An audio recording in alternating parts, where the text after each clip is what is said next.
Evet arkadaşlar, tekrardan kanalımıza hoş geldiniz. Bugün sizlerle benim Edition serisindeki 3. setimi, yani Lego'nun Mayıs ayında satışa çıkarttığı bir diğer seti, 43032 numaralı FIFA Dünya Kupası 2026 yılının resmi amblem setini inceleyeceğiz arkadaşlar. Hep birlikte bu setin kutu açılışını yapacağız. Ondan sonra hızlandırılmış şekilde yapım aşamalarını izleyeceksiniz. Sonra da detaylı bir şekilde inceleyeceğiz arkadaşlar.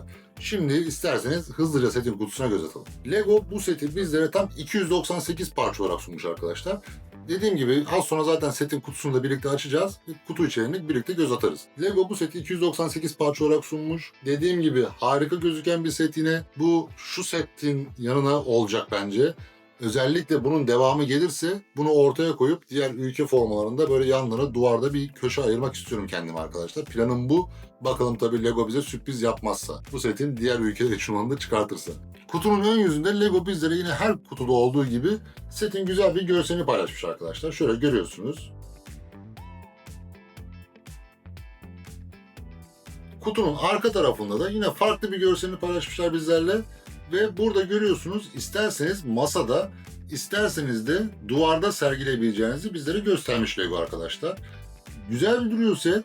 Bakalım yapıldığı zaman nasıl o bir set ortaya çıkacak. Tabii bu da önemli. Yapım aşamaları bunlara zaten çok farklı. Yani Edition setleri diğer setlere hiç benzemiyor arkadaşlar. Bu da böyleydi. Bu hadi yine biraz bir nebze daha şey olabilir. Ancak bu set kesinlikle farklı bir setti. Az parça olmasına rağmen. Bu setin de öyle olduğunu düşünüyorum. Ve ortaya çıkan set çok premium duruyor arkadaşlar. Özellikle kutuları bile setlerin ben çok beğendim. Edition serisine ait hiçbir kutuyu atmayı düşünmüyorum arkadaşlar ki normalde kutu biriktiren bir insan da değilim yani. Güzel bir setle karşılaşacağımızı düşünüyorum. Bu sette şu anda günümüzde 1379 liradan satılıyor arkadaşlar Lego Store'larda. Yine bir önceki videoda da bahsetmiştim sizlere. Instagram kanalımızı takip ederseniz ya aynı isimli Marinbrix Engineer. Instagram kanalımızda setler indirime girdiğinde story bölümünde sizlere destek olsun diye paylaşıyoruz aslında. Eğer Instagram kanalımızı takip ederseniz bu indirimleri de takip edebilirsiniz. Günlük olarak ben birçok sanal mağazayı takip ediyorum. Onlar da Lego setlerin indirim olduğunu sizlerle paylaşıyorum arkadaşlar. İsterseniz çok zaman kaybetmeden hep birlikte setimizin kutu açışına ve yapım aşamalarına geçelim. Yapım aşamalarından sonra da seti detaylı bir şekilde sizlerle inceliyor olacağız arkadaşlar. Şimdi sizlere iyi seyirler diliyorum. Videonun sonunda görüşmek üzere. Hoşça kalın. Evet arkadaşlar, şimdi setimizin kutu açılışına geçiyoruz. Bakalım Lego bu 298 parçayı kutu içerisinde bizlere kaç farklı poşet içerisinde sunmuş ve kutu içerisindeki diğer elemanları da hep birlikte kontrol edelim ve birlikte kutumuzun açılışına başlayalım arkadaşlar. Şöyle güzelce fazla zarar vermeden açmaya çalışıyorum bu kutuları. Çünkü gerçekten şık kutular, Edition kutuları. Ondan dolayı olabildiğince az zarar vererek açmaya çalışıyorum arkadaşlar. Şimdi kutumuzu açalım, bakalım içeriğine hep birlikte. Evet, şimdi öncelikle paketlerini çıkartıyoruz. 4 numara, 2 numara, 3 numara ve 1 numara.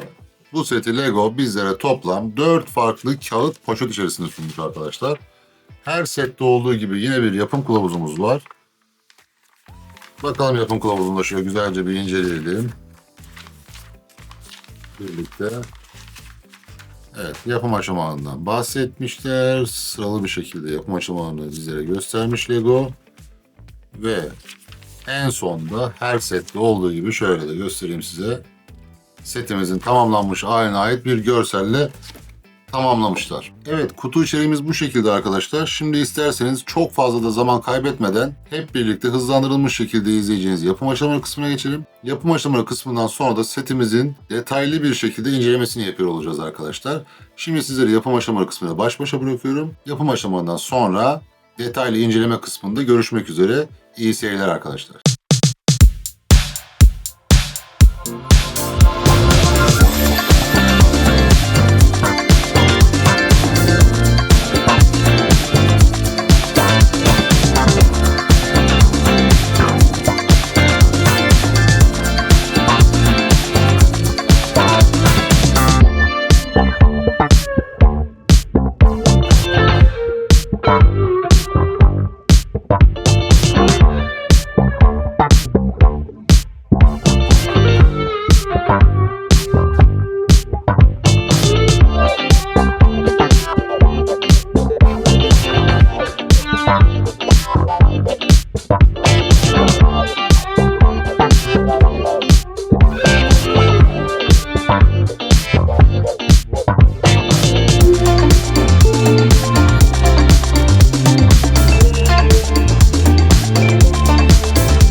arkadaşlar tekrardan hoş geldiniz. Setimizi tamamladık ve yine videonun başında da söylediğim gibi harika bir görseli olan sergilemelik tam koleksiyonluk bir setle karşınızdayım arkadaşlar. Öncelikle şunu söyleyeceğim. Lego lütfen şu setlerin diğer ülkeler alanında çıkartsın. Çünkü bunları böyle bu şekilde kapatıp ben bunu ortaya koyacağım.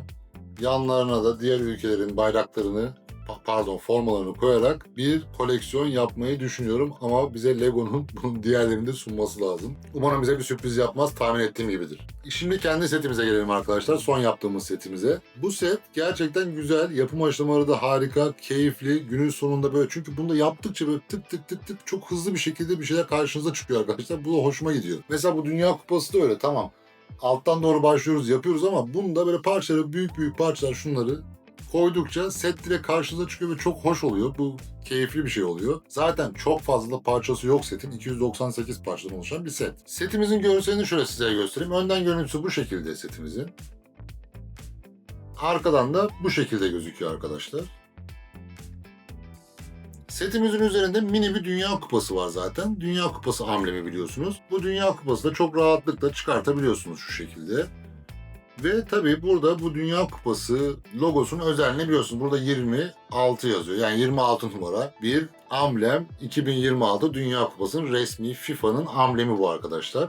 Bu seti isterseniz masa üzerinde şu gördüğünüz ayak sayesinde, isterseniz de bu ayağı çıkartarak arkadaşlar şuradaki askı aparatı sayesinde de duvarda rahatlıkla sergileyebilirsiniz. Gerçekten şık, çok pahalı setler de bunlar. 1379 lira. Şu anda tabii Lego setlerine kıyasladığımız zaman evet bazı bütçelere pahalı gelebilir. Ancak bence görsel olarak ve koleksiyonerler için çok pahalı bir set değil. Yine söylediğim gibi Instagram kanalımızda takip ederseniz orada zaten biz sizlere bu setler veya herhangi bir beğendiğimiz setler indirime girdiğinde linklerini paylaşıyor oluyoruz. Onu da takip ederseniz sevinirim. Bu sette bence diğer futbolla alakalı edition setleri gibi hem futbolu seviyorsunuz hem de Lego'ya ilginiz varsa koleksiyonunuza eklemenize fayda olacak setlerden bir tanesi bence. Set hakkındaki genel düşüncelerim bu şekilde. Gerçekten görsel olarak kaliteli, premium bir set. Bir sonraki videomuzda Messi seti olarak olacak arkadaşlar. Onun da yapımını tamamlamak üzereyim. Bittiği zaman sizlere videosunu çekip hemen yayınlayacağım arkadaşlar. Normalde haftada bir video paylaşıyoruz ama bu ara biraz daha sık yapacağım bunu. 2-3 günde bir video atacağım sizlere ki setleri hızlıca izleyip karar veresiniz diye. Bu set hakkındaki düşüncelerim bu şekilde arkadaşlar. Videomuzu beğendiyseniz beğen butonuna basarsanız ve yorumlarınızı bizlerle paylaşırsanız çok memnun olurum. Bir sonraki videoda görüşmek üzere. Hoşça kalın arkadaşlar.